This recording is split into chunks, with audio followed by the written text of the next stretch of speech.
Hola, buenas. Estoy otra vez por Twitch, por fin. Bueno, no es en mi canal, pero estamos en otro super canal, que es el canal de Microbacterium. Espérate, que tengo el Twitch en el móvil y entonces he escuchado eso. Y bueno, que estoy encantada de estar por aquí otra vez.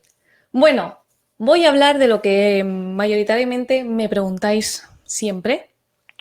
Y es, pues, sistema inmune, los test de anticuerpos, los test de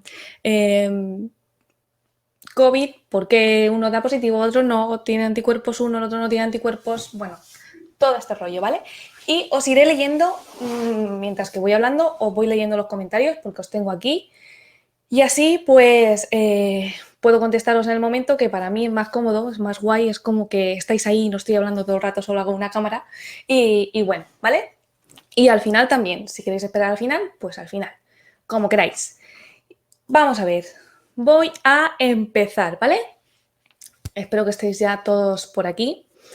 Bueno, quiero empezar explicando que el sistema inmune es mucho más complejo de lo que a día de hoy se está, bueno, dando a entender en los medios y todo esto. Porque solo se habla de anticuerpos y en realidad el sistema inmune es súper complejo. Y os voy a intentar explicar en qué se divide el sistema inmune de nuestro organismo, ¿vale? De una manera muy sencilla, que quizás los que sepáis de esto os va a parecer demasiado sencillo, pero quiero intentar llegar a la mayor cantidad posible de gente que no entienda sobre esto. Vamos a ver, os voy a enseñar, ¿vale? Una imagen. A ver si me deja compartirla. ¿Por qué no me aparece? Bueno, pues hasta ahora me iba bien y ahora no me va bien. Bueno, pues nada, pues os pongo esto. Vale. Aquí tenemos, ¿vale? Más o menos las células que componen nuestro sistema inmune. Tenemos como dos equipos de células. Tenemos el equipo de la inmunidad innata y el equipo de la inmunidad adaptativa. La innata es como las primeras células que atacan al virus, en este caso, pero puede ser a cualquier otra cosa ajena a nuestro cuerpo, y es como la fuerza bruta. Digamos que en una batalla son como los soldados que están a pie y son un montón de soldados y van todos a la vez, ¿no? Pero no es un ataque específico ni un ataque, pues bueno, como puede ser con, no sé, con arcos o algo así, ¿vale? Más o menos, para que me entendáis. Todas estas células de aquí lo que hacen es ir matando virus o bacterias o lo que pillen, pues como puedan. Pero las bacterias y los virus tienen mecanismos que, bueno, esta inmunidad innata algo de pupa les hace, pero no mucha. Entonces necesitamos del sistema inmune adaptativo. El adaptativo es el que ya genera memoria y el que va a evitar que en un futuro este mismo patógeno nos vuelva a infectar.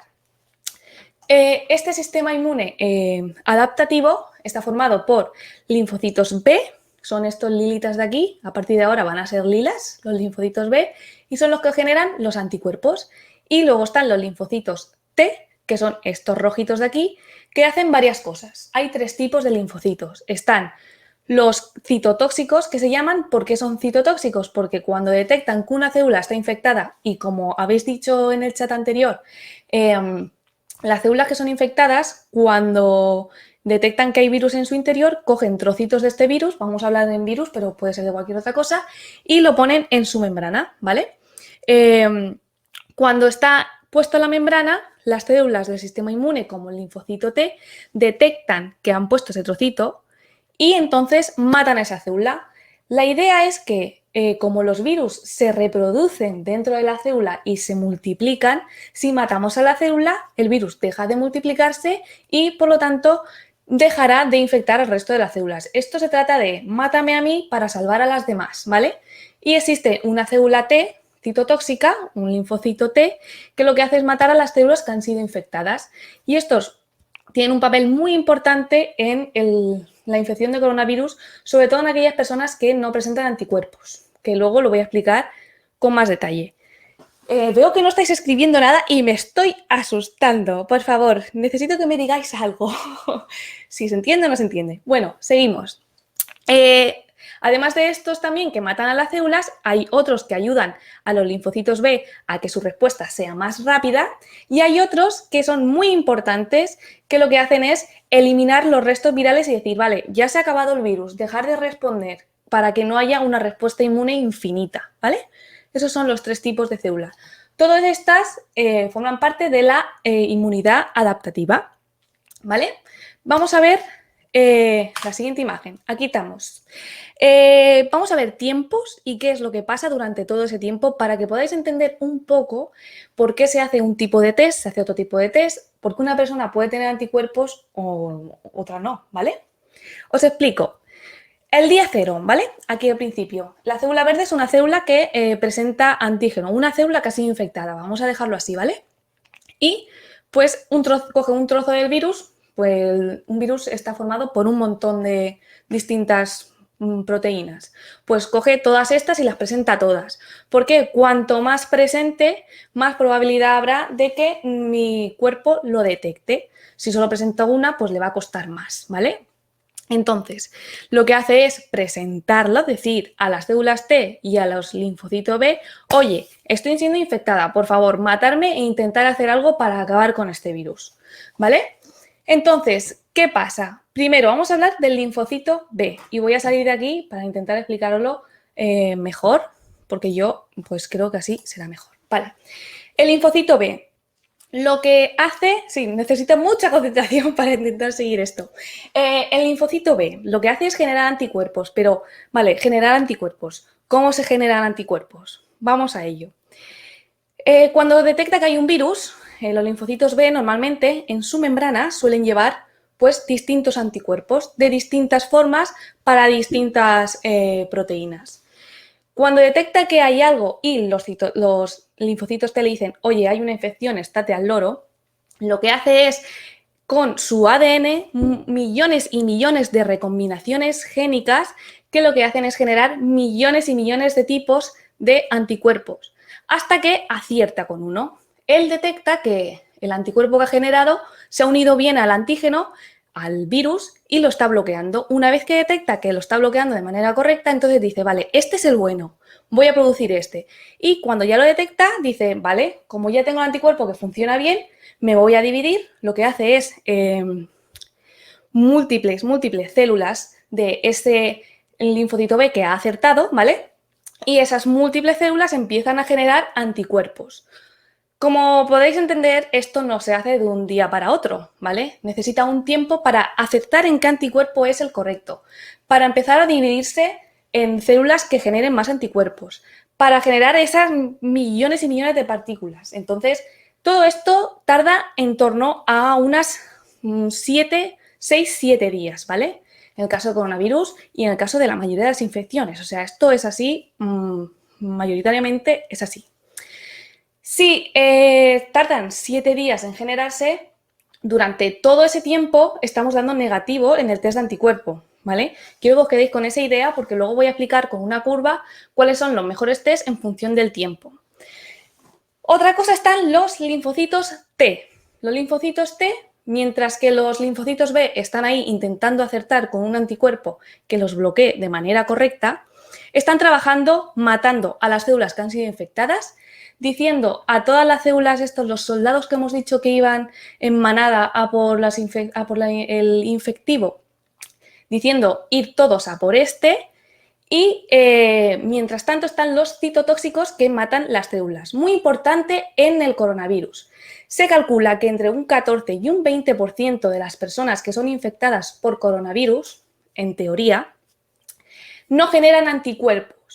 Una de las teorías que se plantean los inmunólogos es que mientras que el linfocito B está produciendo anticuerpos e intentando acertar con ese anticuerpo que funciona bien, las células C citotóxicas, que son las que matan a las células que han sido infectadas, y el sistema inmune innato, han sido capaces ya de eliminar la infección antes de que se generen esos anticuerpos, antes de que pasen esos 7 días, por así decirlo, ¿vale? Entonces, pues esa es la teoría y no debemos de pensar que por haber pasado la COVID y no tener anticuerpos, no estamos inmunizados, no tenemos sistema inmune de memoria, porque en el sistema inmune de memoria tenemos tanto anticuerpos como los linfocitos T citotóxicos. Respecto, ¿cómo se sabe que los IgM y los IgG son específicos? Vale, un momento, voy a acabar con los C citotóxicos y ahora voy con los anticuerpos. Bueno, pues eso, los linfocitos C citotóxicos matan a todas las células que han sido infectadas, matan al virus, no dejan que la infección continúe y se acaba la infección, pero yo no tengo anticuerpos. Estos linfocitos T citotóxicos tienen memoria y si alguna vez volvemos a estar infectados por el COVID, ellos se van a acordar de que ellos ya han matado a eso, entonces van a ser mucho más eficientes, van a activar la respuesta mucho más rápida y seguramente ni nos enteremos que hemos sido contagiados, ¿vale? Así que muy importante tanto la memoria humoral, que se conoce, que es los anticuerpos, como la memoria celular, que es la que se produce por las células citotóxicas, que parecen ser cruciales en la COVID. Respecto a los IgM y los IgG, ¿cómo se sabe que son específicos para SARS-CoV-2? El sistema inmune genera siempre los anticuerpos específicos para cualquier cosa, o sea, para cualquier cosa. Si no es específico, es como decir, ¿cómo sabes que esta llave abre esta cerradura y no otra? Pues porque yo pongo la llave en la cerradura y abro, ¿vale? Pues esto igual, los anticuerpos que solo se unen a SARS-CoV-2 son los que se unen a su superficie y evitan que el virus infecte a la célula. Entonces, por eso sabemos que son específicos. Cuando en investigación, para que me entendáis, cuando sabemos, o sea, cuando investigamos si se han generado anticuerpos o no frente a ese virus, lo que se hace, por ejemplo, es coger un cultivo celular, infectarlo con el virus, ver que se infecta y luego hacemos un cultivo celular otra vez. En la mezcla del virus ponemos estos anticuerpos y echamos la mezcla de anticuerpos y virus y no infecta. ¿Por qué? Porque estos anticuerpos han sido capaces de ponerse alrededor del virus y bloquear la entrada. No puede entrar, ¿vale? Es como ponerle silicona a una cerradura. La llave no puede entrar, no puede abrir la puerta, pues ya está, te has quedado en la calle. ¿Vale? Más o menos. No sé si se ha entendido. Pero bueno, sabemos que son específicos porque el sistema inmune los genera de manera específica para neutralizarlos y evitar que infecte. Si no, generar anticuerpos sin más, o sea, es como si generase llaves sin más, intentando abrir puertas con llaves que tú generas así, pues no sé, sin pensar en la forma de la cerradura, más o menos, para que me entiendas, ¿vale? Bueno, que me voy del guión. Vamos a ver, voy a seguir. Vamos a mirar los tiempos. Los tiempos, ¿qué es lo que hace nuestro sistema inmune? Durante los tiempos de la infección, ¿vale?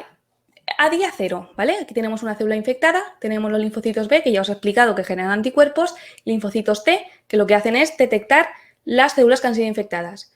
Cuando detectan y dicen, vale, aquí lo tenemos, este es el bueno, empiezan a multiplicarse y al día 7 más o menos, que tenéis aquí, días después de la exposición al antígeno, más o menos 7 días después pues del contacto con el positivo, empiezan a producirse los anticuerpos. ¿Veis aquí?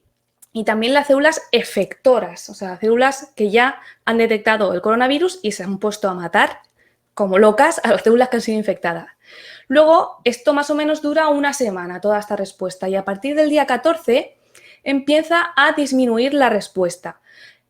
Hay muchos linfocitos que se entran en apoptosis. Apoptosis quiere decir que se suicidan, ¿vale?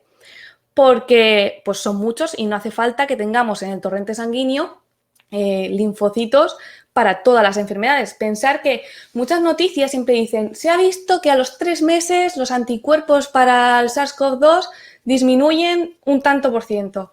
Obviamente, yo cada vez que lo veo es en plan, jolín, obviamente no podemos tener anticuerpos para todos los microorganismos de todo el mundo que nos hemos expuesto a tope en el torrente sanguíneo toda nuestra vida.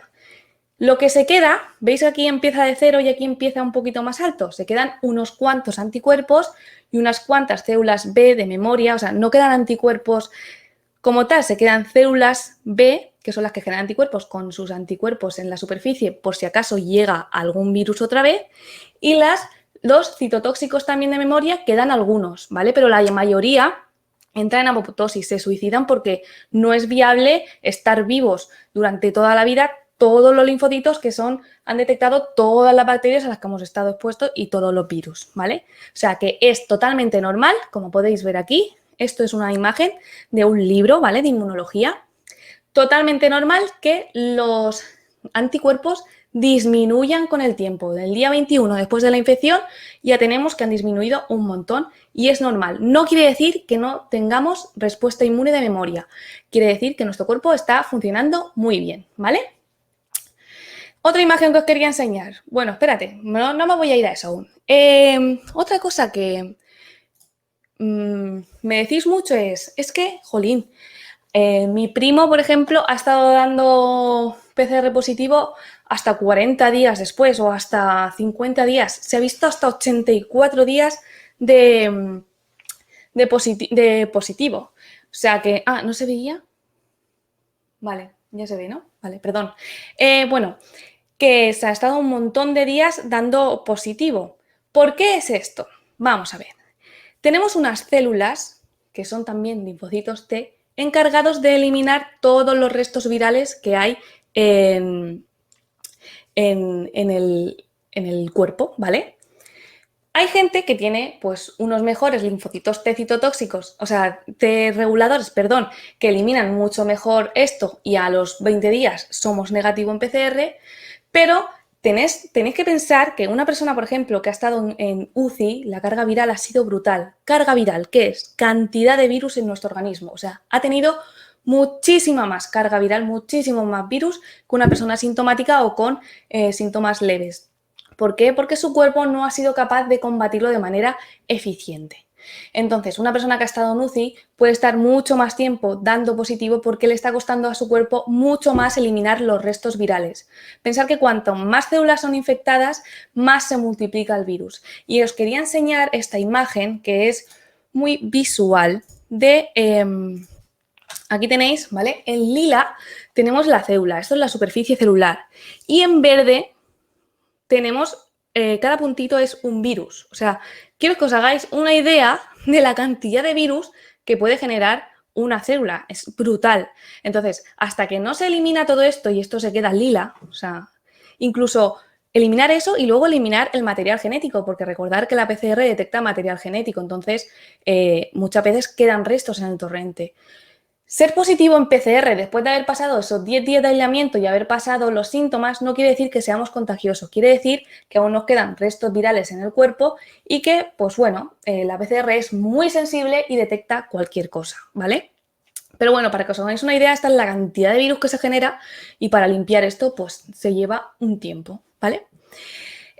Otra cosa que quería decir, que lo tengo aquí apuntado, es los tipos de respuestas que se pueden generar en el sistema inmune. Y todo viene en relación con la vacuna de RNA, ¿vale? Que ha explicado antes Laura. Yo voy a hablar del sistema de la respuesta a esas vacunas, ¿vale? Pues vamos a ver. Digamos que hay dos respuestas que se pueden generar con una vacuna. Está la respuesta secretora y respuesta sistémica. La respuesta secretora se da en yo lo diré, en las mucosas. Tenéis que pensar que el virus, en este caso, entra por el sistema respiratorio o por las mucosas, pues bueno, por la boca también puede entrar al sistema entérico. En estas mucosas hay muchas células del sistema inmune porque es el sitio de entrada de los virus, igual que en la piel. Entonces, una respuesta inmune en esas mucosas es muy importante para evitar que el virus en una futura segunda infección pueda multiplicarse. Con las vacunas, que normalmente, bueno, todas básicamente, que tenemos ahora, lo que se hace es una respuesta inmune sistémica, que consiste en hacerlo intramuscular y la respuesta inmune es a nivel de organismo. Pero si no es suficientemente compleja, a ver si me explico, la vacuna de RNA es muy segura y muy fácil, por así decirlo, porque bueno, es solo una molécula de RNA que codifica solo una proteína del virus. Pero es que el virus tiene muchísimas más proteínas y por eso la respuesta inmune de una infección es mucho más compleja que frente a pues, una vacuna de este tipo, en teoría, ¿vale? porque solo genera una proteína. Tenemos que pensar que los anticuerpos no se generan solo frente a una proteína, se generan frente a un montón de proteínas que tiene el virus o bacteria para poder neutralizarlo de todos los sitios. Sí que es verdad que esta vacuna se ha generado la proteína de la espícula, que es por donde entra el virus, y bueno, si neutralizamos esa espícula, perfecto, podemos evitar la entrada del virus. Pero la teoría de muchos inmunólogos del calibre de Margarita de Val y de virólogos del calibre de Luis Enjuanes dicen que, y yo opino igual, según lo que estoy leyendo, dicen que seguramente esta vacuna, pues sí que vale para evitar los síntomas más graves, porque ya estamos produciendo memoria en nuestro sistema inmune frente a esa proteína, ¿vale? Frente a esa proteína, no frente al virus, frente a la proteína. Entonces ya tenemos como pues ahí pues un equipo de soldados que ya van a atacar, ¿vale? Entonces no partimos de cero, partimos de algún anticuerpo y eso está muy bien. Entonces, todas aquellas personas que no saben gestionar bien la infección, que su sistema inmune responde un poco mal y se generan esas inflamaciones y esos problemas tan graves, pues sí que podrá evitarse la gravedad de la enfermedad. Pero muy probablemente no sean capaces de evitar el contagio o al menos la infección. ¿Por qué? Porque seguramente nuestras células del sistema, de la mucosa del sistema inmune, no estén preparadas lo suficientemente como para evitar la entrada del virus a sus células, ¿vale?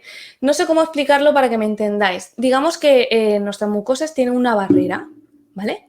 Y esta barrera se prepara muy bien cuando entra el virus en sí por ahí. Entonces, la teoría sería mejor una vacuna inhalada, ya que es a través de esa mucosa por donde entra el virus, para que nuestras células del sistema inmune de aquí estén preparadas. Entonces, evitar la replicación del virus y el contagio.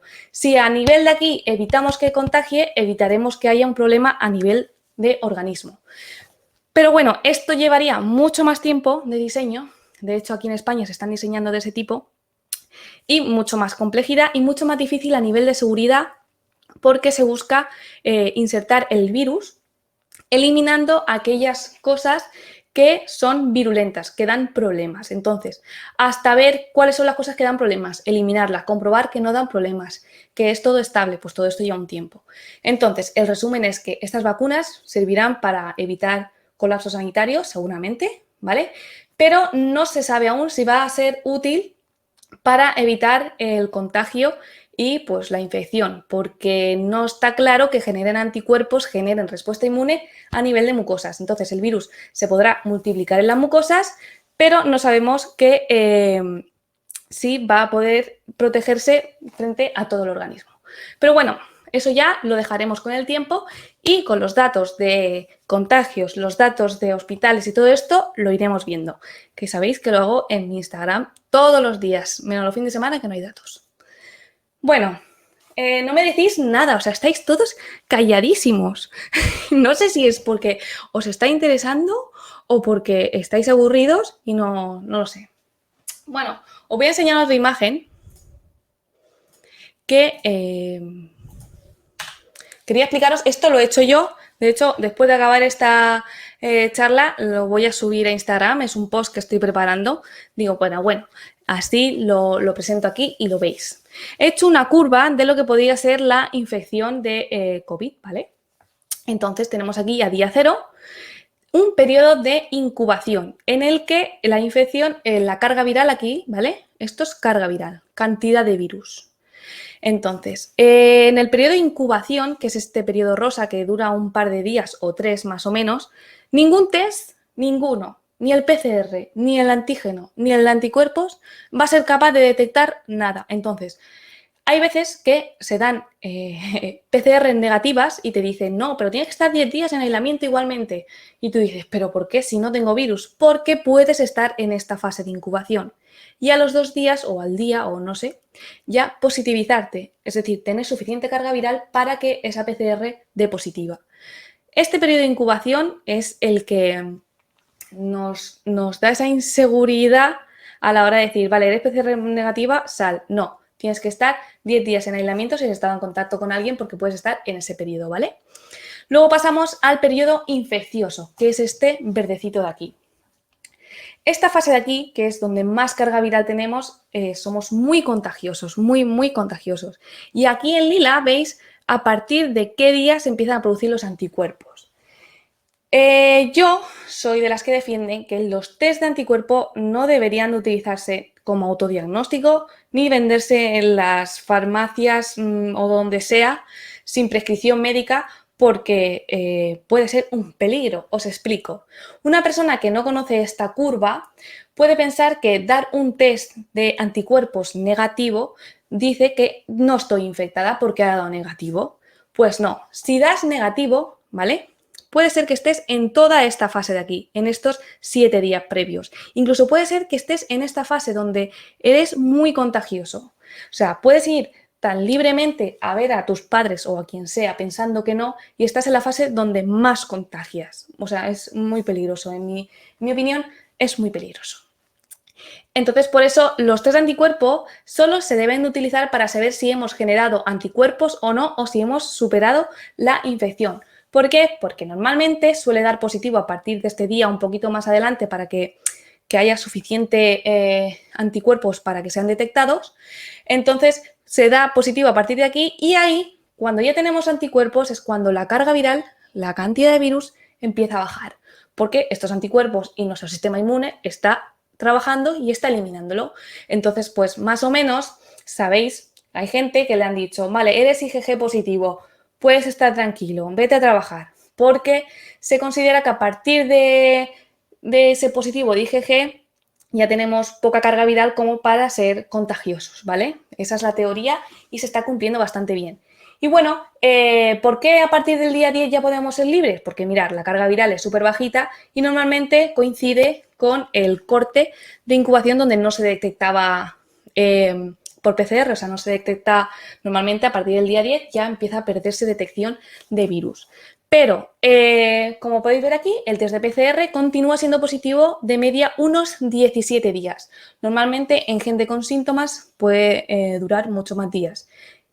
Y los que han estado graves, pues pueden mantener la fase infecciosa, esta, en vez de 10 días, hasta 14 días y por lo tanto la PCR alargarse hasta 20 y pico días positiva o incluso más. Ya os digo que han llegado hasta 84 ciclos, o sea, hasta 84 días de PCR positiva. Y bueno, pues con esta curva yo quería un poco visualizar de por qué un test da positivo, otro no, y por qué uno es mejor que el otro. Siempre es mejor la PCR, ¿vale? Importantísimo. Y luego el test de antígeno, quería destacar que es útil siempre que hayan síntomas y sobre todo si estás en esta fase donde la carga viral es más alta. Por ejemplo, una PCR positiva te va a dar hasta aquí o incluso más, pero un test de antígeno te puede dar falso negativo aquí y falso negativo aquí. Entonces son un poco peligrosos, sobre todo para asintomáticos, porque no podemos saber en qué fase de la infección. Una persona que tiene síntomas va a estar en la fase más alta de infección y seguramente ese test de antígeno no falle, ¿vale? Por eso hay que saber utilizar los test con conocimiento y saber lo que estamos utilizando y para qué. Y ahora otra cosa, vamos a saltar de tema totalmente y nos vamos a ir otra vez al tema vacunas. Y os quiero explicar porque hay mucha gente que me dice, pero ¿por qué hacen falta 2 dosis de vacuna? Bueno, pues en muchas vacunas, ahora que estoy yo puesta en vacunas con mi hija, que tengo un bebé de 10 meses, se necesitan hasta 3 dosis de recordatorio.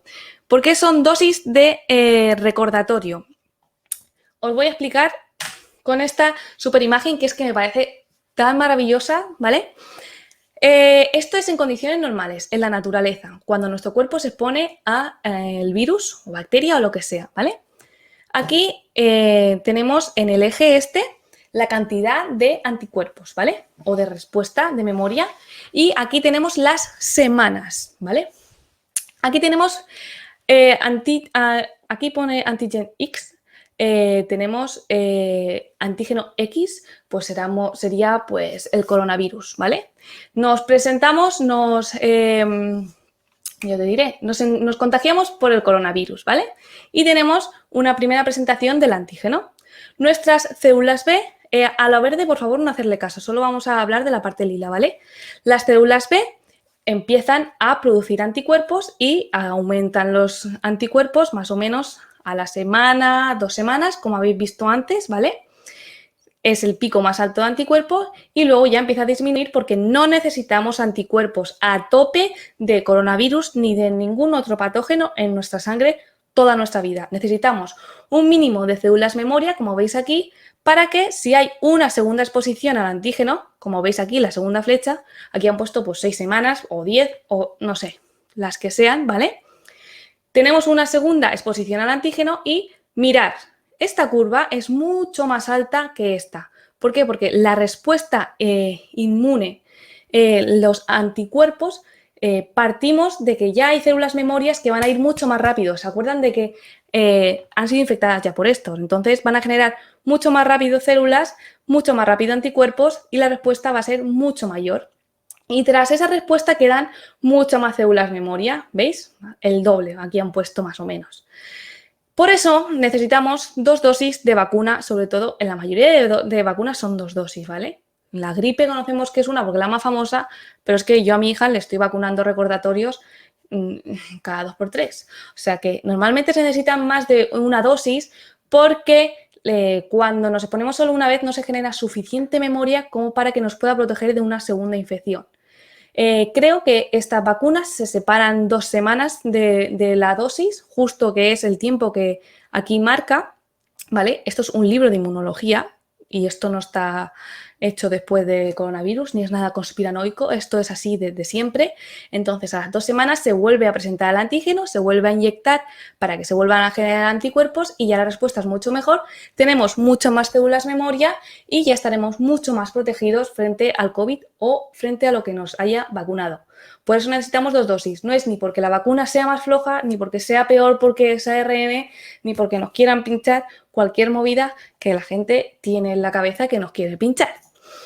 Bueno, pues más o menos eso es lo que quería decir. Y otra pregunta que me habéis dicho mucho es si una persona que ha pasado la COVID necesita vacunarse.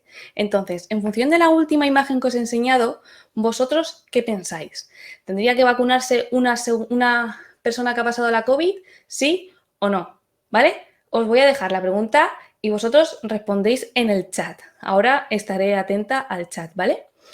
Y otra pregunta que quiero dejar abierta también, que ahora debatiremos, es, una vez que me ponga la vacuna, ¿será necesario que lleve mascarilla?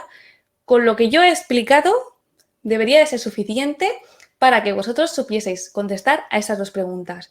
Uno, si es necesario llevar mascarilla después de vacunarse y si es necesario vacunarse si hemos pasado ya la COVID, ¿vale?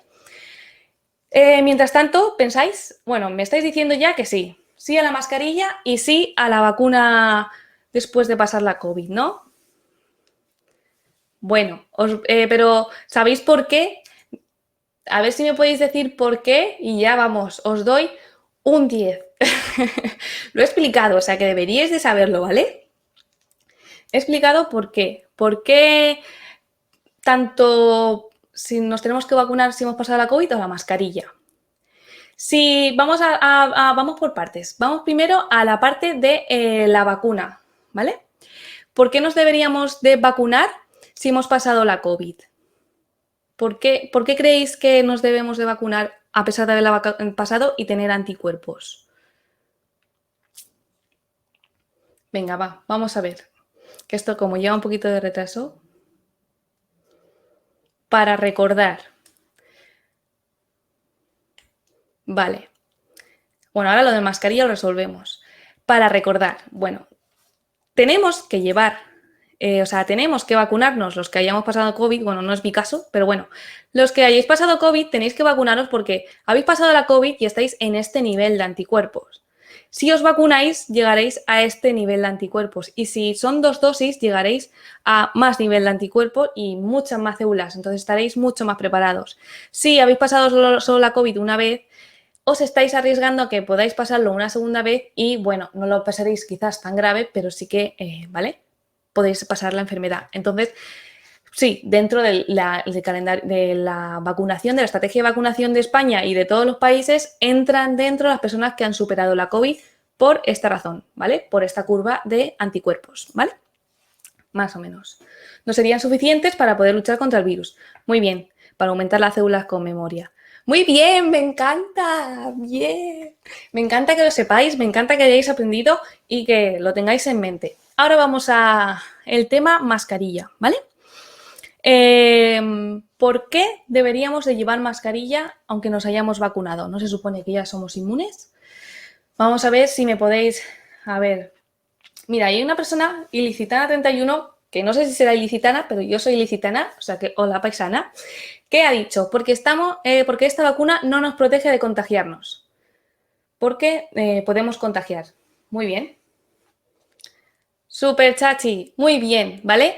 No lo sabemos aún, pero probablemente podamos seguir contagiando porque la respuesta inmune no es tan completa como puede ser una vacuna que ha tardado muchos años en desarrollarse, no por la seguridad, sino porque puedes hacer una vacuna más compleja que lleve muchas más partes del virus y que la respuesta inmune sea mucho más completa y evite cualquier infección. En este caso, parece ser que no va a evitar que nos contagiemos, pero sí que va a evitar que se desarrolle la enfermedad. Entonces vamos a tener que ir viendo cómo va a ir los países decidiendo lo de la mascarilla, ¿vale?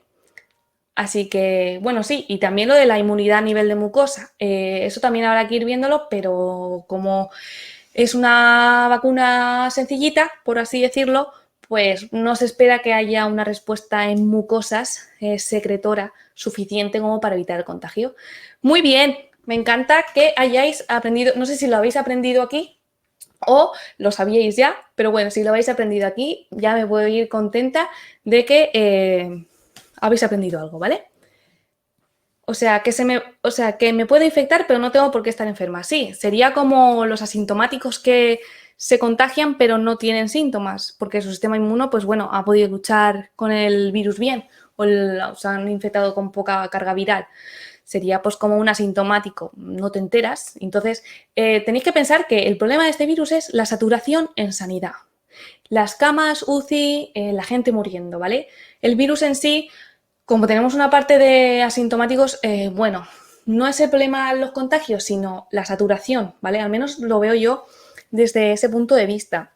Entonces, si eliminamos ese factor, que es el limitante, que es el de la saturación de la sanidad con la vacuna, aunque no sea la mejor vacuna del mundo, que ya vendrán mejores para poder erradicar el virus, pues bueno, nos sirve, nos vale y es maravilloso. O sea, yo estoy deseando que empiecen a vacunar. Desde que me he enterado que van a empezar el día 27, digo, por Dios, que empiecen ya. Bueno, preguntas, me podéis dejar las que queráis. Voy a mirar por arriba a ver si habéis, porque yo me pongo a hablar y luego... La PCR es una técnica de análisis cuantitativa o cualitativa. La PCR que se hace se llama PCR cuantitativa, o sea, es cuantitativa. Podemos mirar cuánta carga viral tiene la persona, pero una cosa muy importante es que no podemos tomar igual como la vara de medir, por así decirlo, para que me entendáis, no podemos usar la misma vara de medir para una PCR hecha en Zaragoza y una PCR hecha en Alicante, porque la han hecho dos personas distintas, seguramente con kits distintos, con máquinas distintas. Entonces, lo que se necesita siempre en las PCRs es un control interno donde nosotros sepamos cuánto virus hemos puesto. Por ejemplo, hemos puesto 100 virus y comparamos con el resto de las muestras para saber cuánto virus tiene esa persona. Actualmente no se hace así. Oh, se me está desenfocando la cámara. Ahora, actualmente no se hace así porque, bueno, lo que queremos saber es si es positivo o negativo, punto. Pero sería una forma de saber si esa persona tiene mucha carga viral o poca. De todas formas, sí que la PCR nos da un valor que se llama valor de CT, que cuanto más grande sea este valor, menos carga viral tenemos. Entonces, muchas veces cuando dicen, no, tienes baja carga viral, es porque la PCR nos ha dado un ciclo que se llama muy alto, ¿vale? A partir de 30 ya se considera que no somos contagiosos. En teoría, no se sabe nada con exactitud. Ya sabéis que en ciencia todo es en teoría. Vale, en tu opinión, ¿crees que más adelante tendrán un papel relevante las vacunas inhaladas que se están desarrollando? Pues la verdad es que me gustaría que sí. Primero, porque en España se está desarrollando una y se lo están currando un montón. y creo que sería muy importante para erradicar el virus. No tanto para evitar una respuesta inmune o problemas graves a la respuesta porque no es sistémica, pero sí que se podría erradicar el virus porque cortamos, o sea, de raíz la infección. Lo que hacemos es preparar a nuestras mucosas, a nuestras células del sistema inmune de nuestras mucosas y evitar que entre. Entonces, si de aquí no pasa, ya se acaban los problemas. Así que sí, yo creo que tendrían un papel importante. Pero bueno, esto habrá que verlo. O sea, a lo mejor esto acaba en otra cosa que, bueno, no esperamos. O sea, nadie esperaba esta pandemia y mirad dónde estamos. Vale. Más preguntas. ¿También habría que esperar hasta una inmunidad de rebaño para poder dejar de usar la mascarilla tras la vacunación, no? Pues yo creo que se debería hacer así o que lo van a hacer así. La verdad es que no lo sé. Jolín, me enfoca la silla. Ahora, es que vamos a tener que ir viéndolo con los datos. Si vemos que hay menos saturación de los hospitales, que vemos que hay menos gravedad de la enfermedad, bueno, aunque haya transmisión comunitaria del virus, como no está habiendo problemas en sanidad, por la transmisión del virus se está generando inmunidad de rebaño. Entonces, no creo que tengamos que esperar, espero, a un típico análisis de seroprevalencia que hace el gobierno para saber cuántas personas han generado anticuerpos y para llegar a ese 60-70% que se requiere para quitarnos las mascarillas. Yo creo que la cosa va a ir más en cuanto a saturación de sanidad y ver si los contagios, aunque aumente los contagios, la saturación en sanidad no es tan grave. Vamos, eso espero yo, lo que no sé luego ya, lo que está en la mente de cada político y todo esto ya no sé lo que hay, ¿vale? ¿Cuándo crees que se alcanzará la inmunidad de grupo? Pues, hombre, teniendo en cuenta que es un virus que está en todo el mundo, que la transmisión es brutal, podemos hablar de inmunidad de grupo en un país, quizás en España, ¿vale? Pongamos que son 2 años, en teoría. Pero la globalización que hay ahora mismo es brutal. Entonces, tendríamos que hablar de inmunidad de grupo de todo el mundo para poder decir que no van a entrar contagios o no van a entrar gente externa con infección. Entonces, pues es un poco difícil. Lo ideal sería, sobre todo al principio, una vez que estás controlando con vacunas a tu población, controlar la entrada externa de países donde no está tan controlado. Más o menos eso sería lo ideal. Así que no puedo decir porque cada país es de su padre y de su madre y no sé cómo va a ir la cosa. Algunos dicen que el virus también puede entrar por vía digestiva. Ajá, sí, es totalmente cierto. Pensar que igual que respiramos por la nariz, cuando hablamos respiramos por la boca también y las gotículas pueden entrar por la boca, perdón. Y los receptores del virus, el virus es capaz tanto de infectar células de corazón, células de cerebro, células de pulmón, células del aparato digestivo. Entonces sí, muchos de los síntomas es diarrea y vómitos por esa infección del virus. Entonces sí que puede infectar la vía digestiva. Y es perfectamente, sí, vamos, se sabe con seguridad que es así. Así que, pues eso. Las células de memoria se dividen y en este caso, ¿cómo se transmitiría esa memoria? Son clones, ¿vale? Una vez que una célula de memoria, tanto linfocitos B como linfocitos T, detectan el antígeno y dicen este anticuerpo es el bueno o este receptor es el bueno, lo que hacen es clonarse, se multiplican, ¿vale? Simplemente se dividen. Ya sabéis que en biología dividirse es multiplicarse a la vez. Lo que hacen es multiplicar es clonarse, ¿vale? Todas esas células que saben que ese anticuerpo es el correcto. O sea, se clonan y a partir de ahí se generan anticuerpos. Son clones, ¿vale? Clones del mismo antígeno, específicos para el mismo antígeno. ¿Cuál sería la principal ventaja del uso de nanopartículas en las vacunas? Bueno, ventaja. Yo, en el caso de las vacunas, yo lo veo más factible para fármacos sobre todo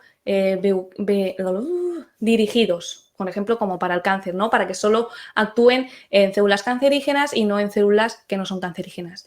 En el caso de las vacunas, por ejemplo, las virales, veo como mejor coger un virus y quitarle las partes más peligrosas y dejarlo como inactivado.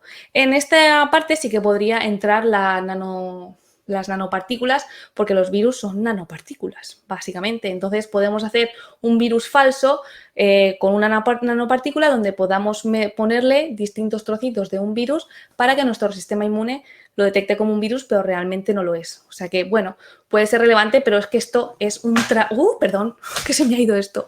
Esto es un trabajazo y la verdad es que creo que vamos a tener que esperar mucho más tiempo para que las vacunas más complejas puedan llevar este tipo de tecnología, o no, no lo sé. Pero ya os digo que las vacunas de ARN mensajero son sencillas, bastante sencillas y seguras, y son, la verdad es que, bueno, ha sido muy buena idea para el momento en el que estamos.